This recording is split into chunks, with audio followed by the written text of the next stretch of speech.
Hello, everybody. Old Buck Dave back again, episode 187 of Two Old Bucks, and with me is Old Buck Dell. Old Buck Dale.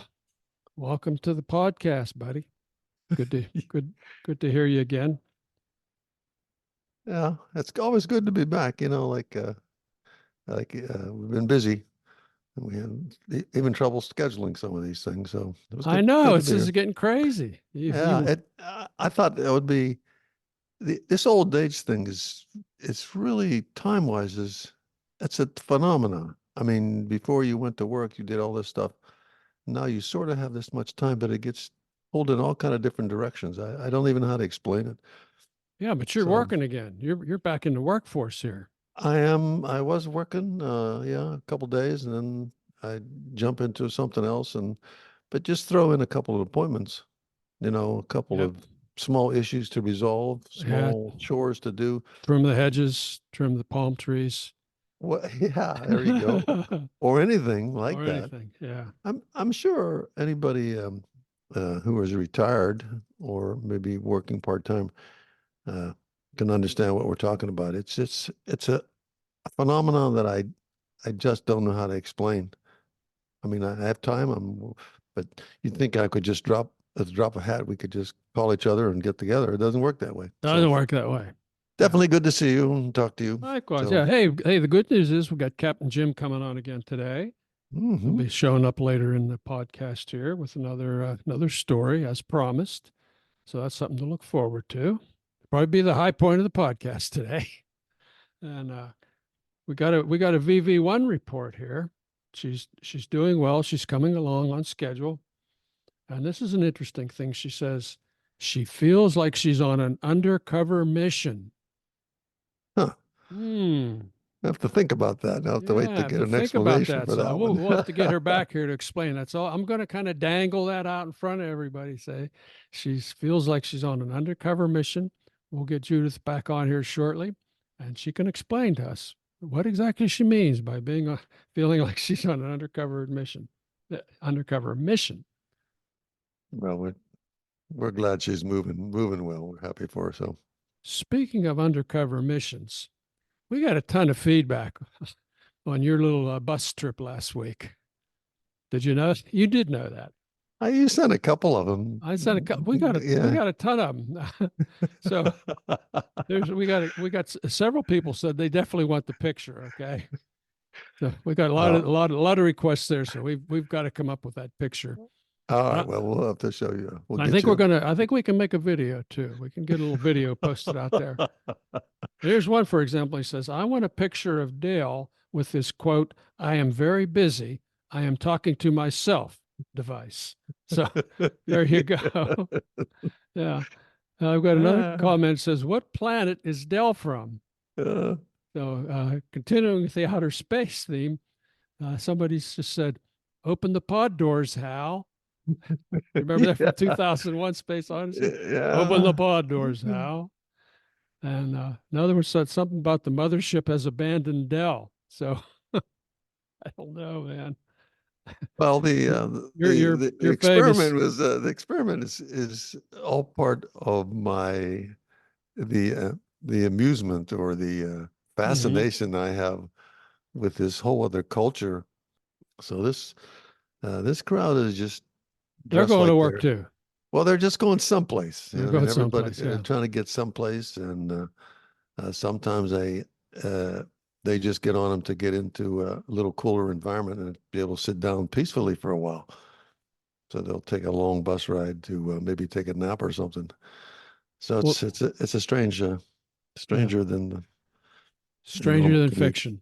Well, I told you nobody pays any attention to you. I mean, Well, probably we're jumping the gun here because if we have new listeners this week, they're not going to know what we're talking about. So, could you explain the device that you rigged up for traveling on the well, bus?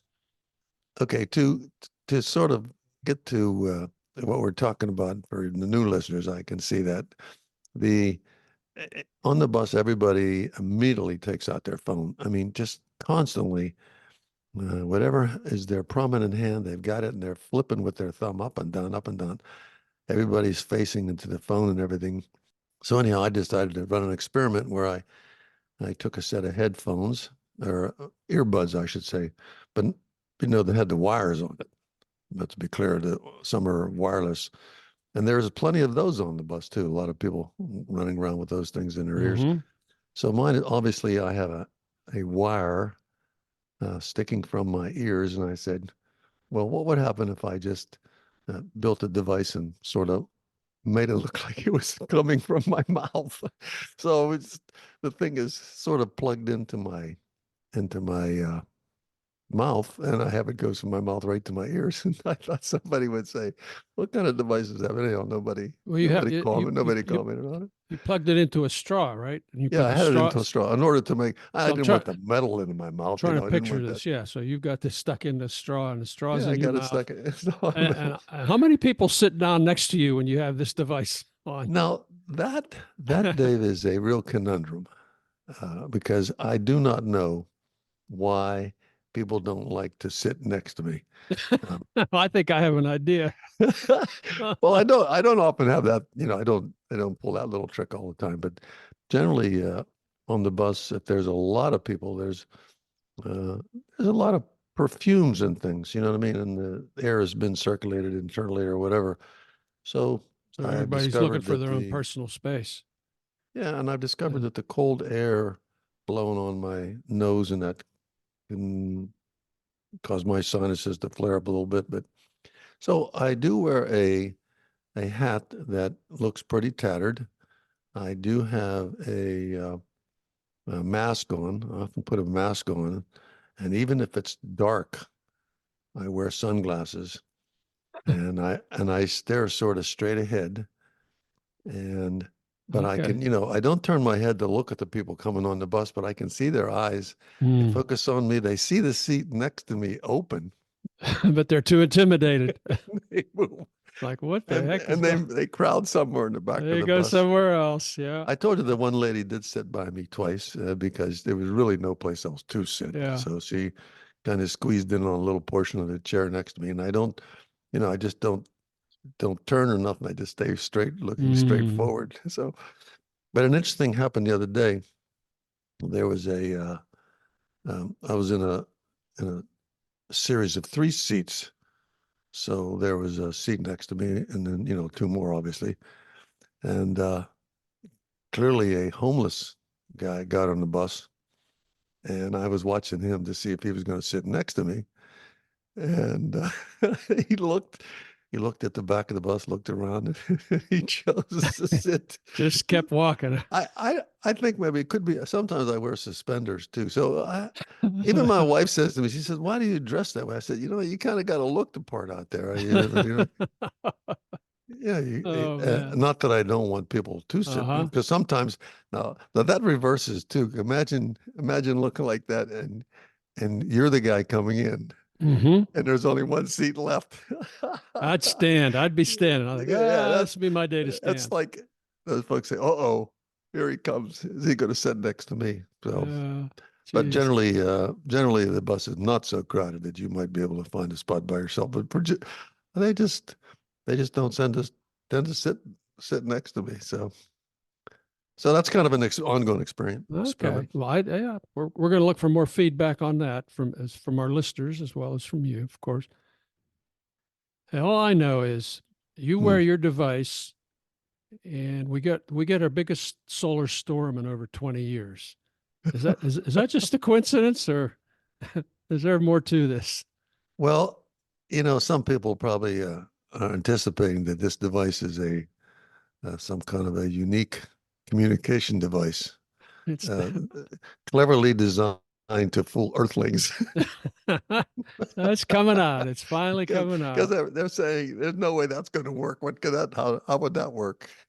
And so this way you can they can keep track of you in case you have to beam up or something. Yeah, yeah, yeah, yeah, yeah. All right. Scotty, beam me up. Beam me up, Scotty. Okay. Well, let's just move on to something else here before we Yeah. get Captain Jim on. I just wanted to make tip my hat a little bit. We lost a giant here recently. Alice Munro, the Canadian short story writer, died at age 92. She was a Nobel laureate. One of my all-time favorites. Really, just one of the best short story writers ever. She did a lot to elevate and get more respect for his short story. Those are kind of looked down on by the novelists. I've been reading her since the 80s. Probably read, I don't know, half her stuff anyway, maybe more. I've got a couple of links that I'm going to put in the show notes. One will be just an article about her, a little bit about her career, and the other one is a link to a YouTube video of a person reading probably her most famous story, "The Bear Came Over the Mountain." So really looking forward to getting some feedback on anybody that listened, anybody that was a Alice Munro fan. I just love those Canadian women in general. They're the best. What's that noise? What's that noise I hear? Hey, I gotta go. You got to go? We're in the middle of a podcast and you got to go. He's gone. Okay. He's gone, folks. Fortunately, Captain Jim just showed up. So we're going to try to keep this going here, but, all right. Well, he'll be back. We'll find out what happened to him later. We're going to bring in Captain Jim in a second. And we have a special guest today again. So Captain Jim's with us. Welcome back, Jim.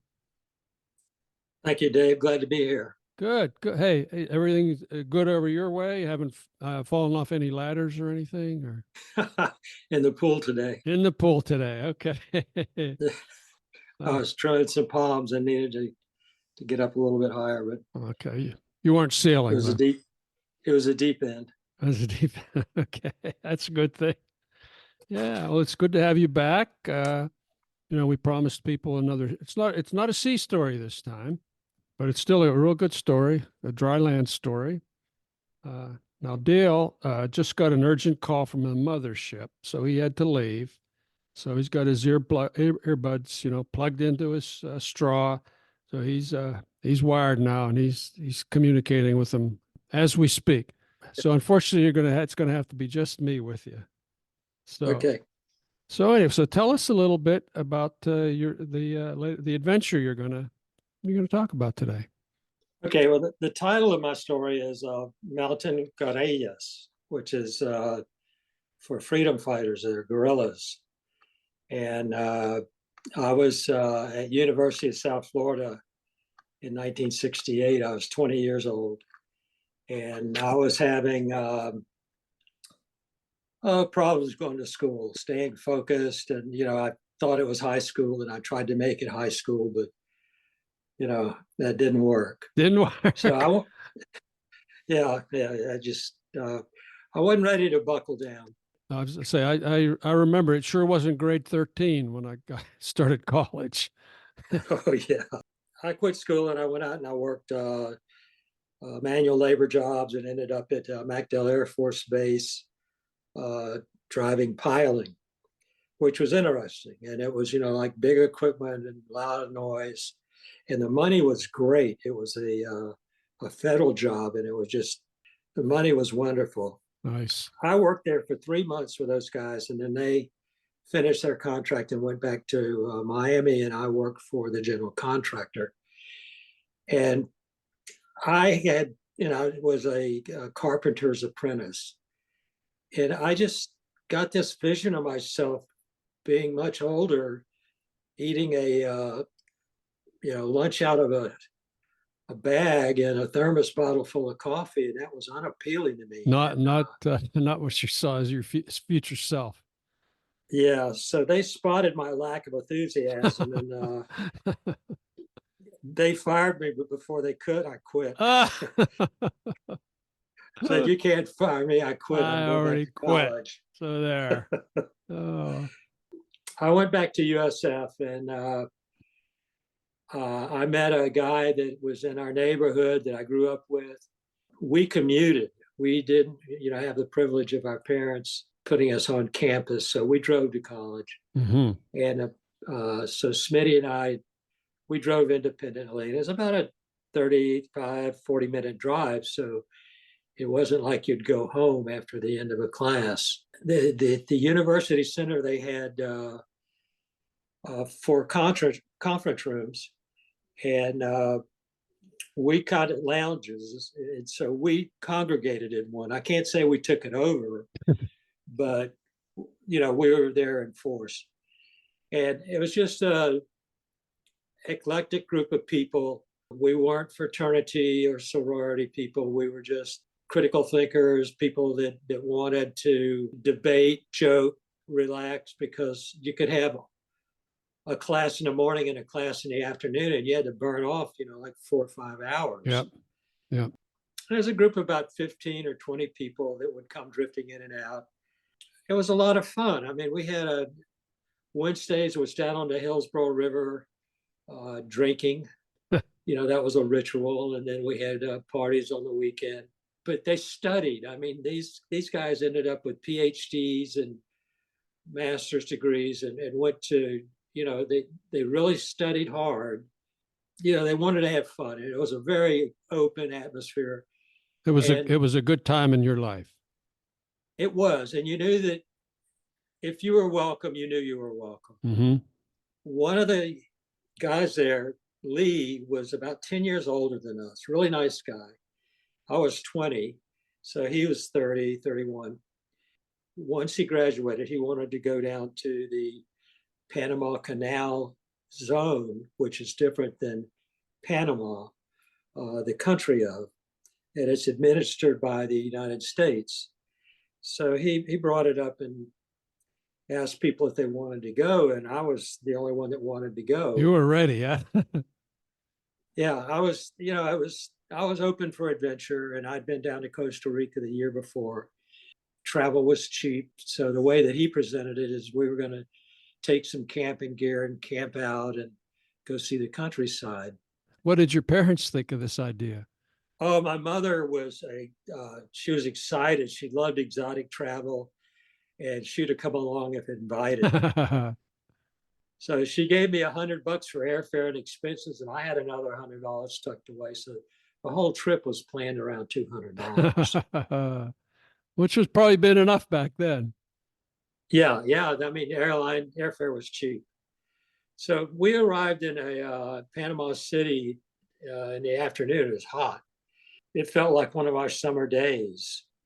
And, driving from the airport was, different in as much as the sights and sounds were so different than Florida.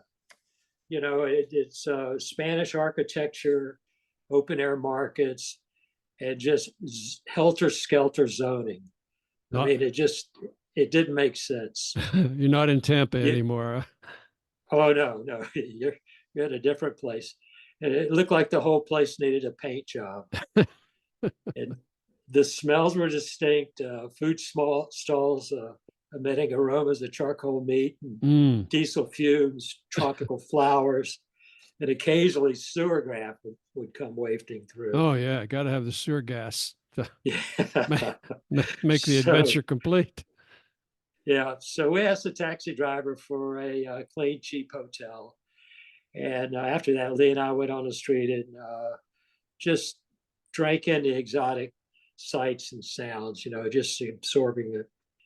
In Panama City, the workers dress in Western style clothing, the office workers, and the tourists are, in their newly purchased outfits, vacation outfits. And there are a lot of stalls along the boulevards of people selling stuff, on the street, selling souvenirs, T-shirts, carvings, and handiwork. Mm-hmm. And the most impressive were the colorful hand-sewn molas from the San Blas Indians. What is a mola? Excuse me. A mola is it's a square. I'm sure you've seen it. They'll have flowers sewn into it. It's very vibrant, and it's hand stitched. Those were back then, and so they would have the indigenous women would wear vibrant blouses with geometric designs, which range from abstract patterns to intricate rendering of legends. They're beautiful. So So in the morning, we went into the canal zone to the post office, and the canal zone was owned by the United States. It was separate than Panama, the country. And it was as American pie as you could get. I mean, it was supermarkets, gas stations, clothing stores. So it was like being in Tampa again at that point. Yeah, Okay. it reminded me of, like being home. Uh-huh. And there was all Americans, real neat houses, all lined up with manicured streets. And not a word was written in Spanish. It was all English. So you were, yeah. So we went to lunch the next day there. I guess it was that day. And we met Americans and struck up a conversation and said, what's to see nearby? Mm-hmm. Basically, the overwhelming response is you have to go to Boquete, which is a little town in the mountains up close to Costa Rica. So Lee and I went and bought bus tickets for the next morning and took the bus. It was more than a day ride. And we stopped in a place called Santiago for the night. We were at a restaurant, and the restaurant's brother had his head bandaged up and cast on his arms. And we asked what happened, and he didn't fall in the swimming pool. No. He right before we got down there, a guy named Arias Arnolfo, Arias, okay, was elected president, and Omar Torrijos staged a coup against him and took over the government. So this was shortly before you got there. Yes. Oh, great. Yes, we weren't aware of it. We had no idea. And looking at his brother, who was beat up pretty good.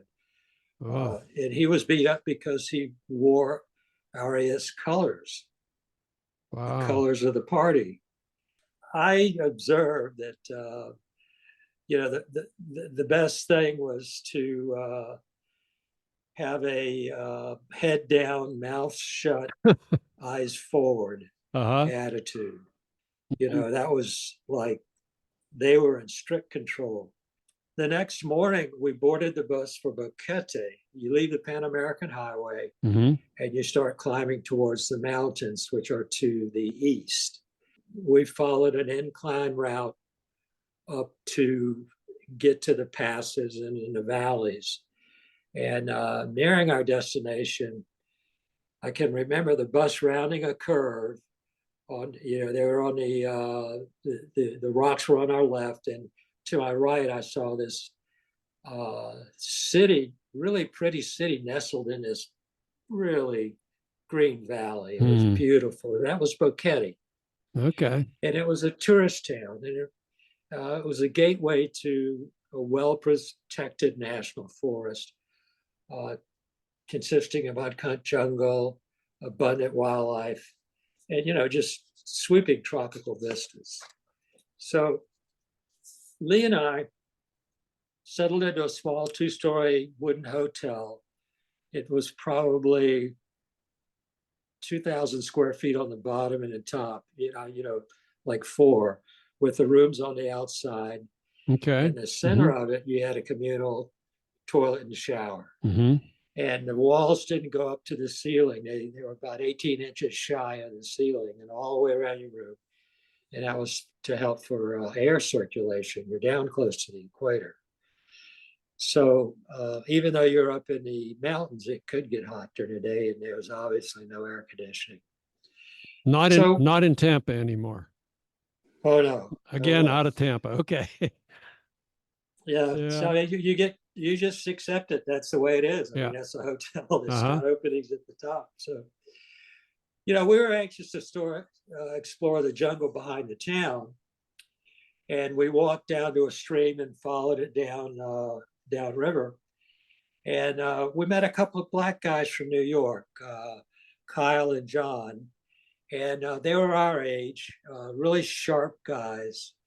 And we hit it off good, and I had lunch with them. And they told us that, if we wanted to go camping, we should go over one valley to a town called Volcan. And that's where a Benedictine brother ran a high school and a library. We got tickets to go out the next morning. You know, that part of Panama is located close to the Costa Rican border, and it's lush and very isolated. And it took about 5 hours to get there.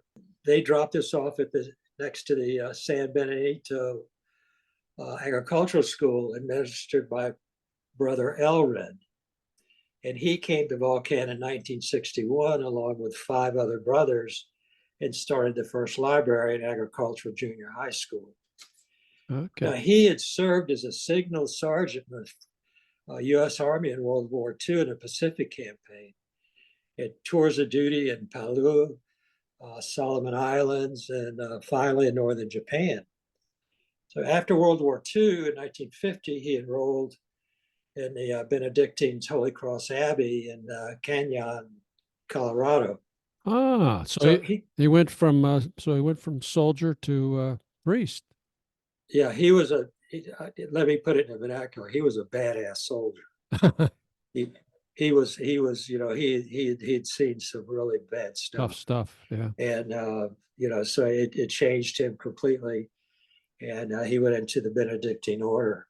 He greeted us warmly and offered us to share some cashew fruit juice. Mm-hmm. And I don't know if people know that the cashew that we eat it's actually on top of a fruit that's about as big as an avocado. Mm-hmm.